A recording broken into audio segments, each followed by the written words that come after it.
Hello, my name is Sarah and I will be presenting on pornography addiction. Pornography comes from the Greek term pornographos, or writing about prostitutes. It is defined by the Merriam-Webster dictionary as the depiction of erotic behavior intended to cause sexual excitement. The market for porn began to gain economic relevance in the 1970s with the videocassette recorder and continued to increase in the 1990s with the information and communication technology revolution. The large audience for porn stems from the porn industry's early use of new technology, such as VHS and DVD, as well as the widespread diffusion of the internet, making porn available widely and privately. Individuals can now view porn on virtually any device, and it can be stored to view almost anywhere. This widespread easy access makes it likely that the individual will watch it frequently and possibly become addicted. This addiction could then lead to a negative impact on an individual's life. A study from 2014 showed that 46% of men and 16% of women between the ages of 18 and 39 viewed porn in a given week. This, of course, relied on self-disclosure on a very stigmatized topic, so the actual numbers could be substantially higher. Some signs that someone is addicted to porn include a person's sex life becomes less satisfying, a person engages in risky behavior to view pornography, such as doing so at work, they ignore other responsibilities to view pornography,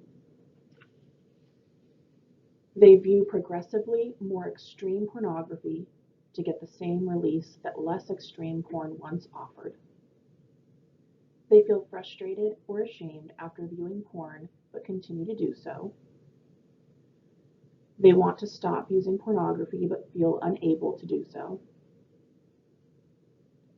They spend large sums of money on pornography, possibly at the expense of daily or family necessities. And they use pornography to cope with sadness, anxiety, insomnia, or another mental health issue.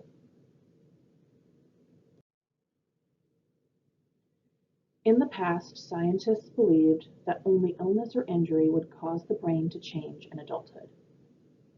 Now we know the brain continues to change throughout life, rewiring itself and laying down new nerve connections. The brain is made up of about 100 billion neurons that carry signals back and forth between the brain and parts of the body. This creates a neural pathway. The more a neural pathway is used, the more automatic actions become. Likewise, if a pathway is used very little, it will be replaced by a pathway to something else. This is how we learn new skills.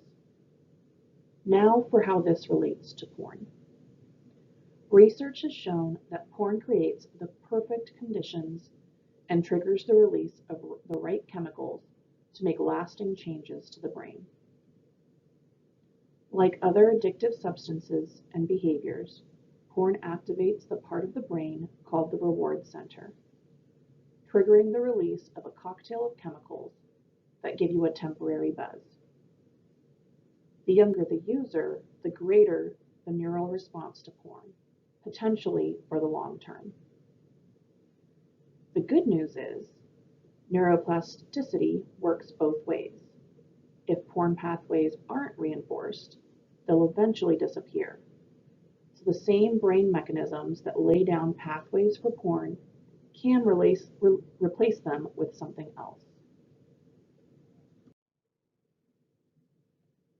According to studies, risk factors for porn addiction include early exposure to trauma and attachment issues, poor emotional regulation, and the accessibility, affordability, and anonymity of the internet. Child abuse, physical emotional, or sexual, is frequently associated with interpersonal difficulties and negative affective states. Abuse in childhood can cause a child to develop insecure attachment styles. This can then affect their relationships into adulthood and contribute to a porn addiction. Trauma also causes individuals to struggle with their negative emotions. To cope with these negative emotions, individuals often turn to addictive behaviors in order to regulate their moods. Many studies have shown that those with a sex-related addiction turn to it to relieve stress, regulate negative feelings, and for relaxation. Because of its accessibility, affordability, and anonymity, the internet has become an important medium for exploring sexuality and searching for atypical sexual material. Porn allows engagement in online sexuality without being engaged in offline sexual intercourse. The fantasy is enacted online, but is not realized offline, allowing the person to avoid stigmatization or engagement in risky sexual behaviors.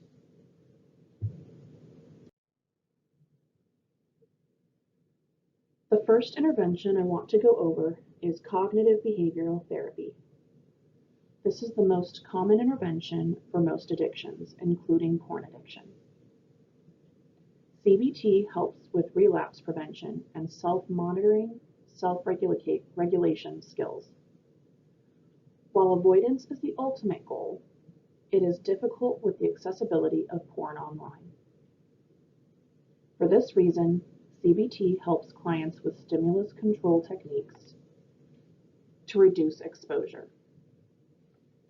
This involves identifying what provokes the urges, such as physical cues, emotional stressors, and mood states. The first step is to analyze the client's use based on the time and location of the porn use.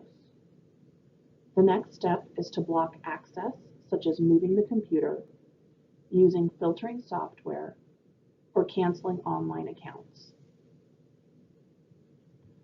Also, by managing stress, learning how to regulate emotions, and learning coping skills, clients can minimize the motivation to use porn. A multimodal approach can also be effective when utilizing both CBT and motivational interviewing. This can help the client with identifying and modifying distorted cognitions and beliefs and evaluate the pros and cons of porn use. With awareness of emotional, situational, and cognitive variables that trigger their urges, coupled with the recognition of the negative impact on others and the need to assume responsibility and accountability, clients can reduce the likelihood of relapse. The next intervention I want to talk about is acceptance and commitment therapy, or ACT. Mindfulness-based therapies have emerged as validated forms of clinical therapy for addiction and are comparable to traditional therapies like CBT. ACT targets processes that aim to decrease experiential avoidance. There are 6 core processes targeted in ACT. Present moment awareness is a way to become aware of thoughts and feelings without judgment on yourself for experiencing thoughts and feelings that are a part of life. Acceptance helps the client realize that experiencing thoughts, feelings, and urges is normal and that they don't have to act on them, but acknowledge that they are occurring. This part of ACT shows the client that they have little to no control over their thoughts and feelings, but can control their actions. Diffusion is the act of separating judgment from the client's thoughts and actions. Self as context helps the client remove definitions and labels they place on themselves as a result of judgment of undesirable or desirable thoughts and feelings. Values clarification helps the client identify how they want to act based on their values rather than their thoughts or feelings. And committed action is when the client learns how to act based on their values. While there isn't a book used for ACT and addiction specifically, one study I found has an adaptive table specifically for pornography and is recommended for 12 sessions. One of the handouts I'm providing is the article that I found this table in.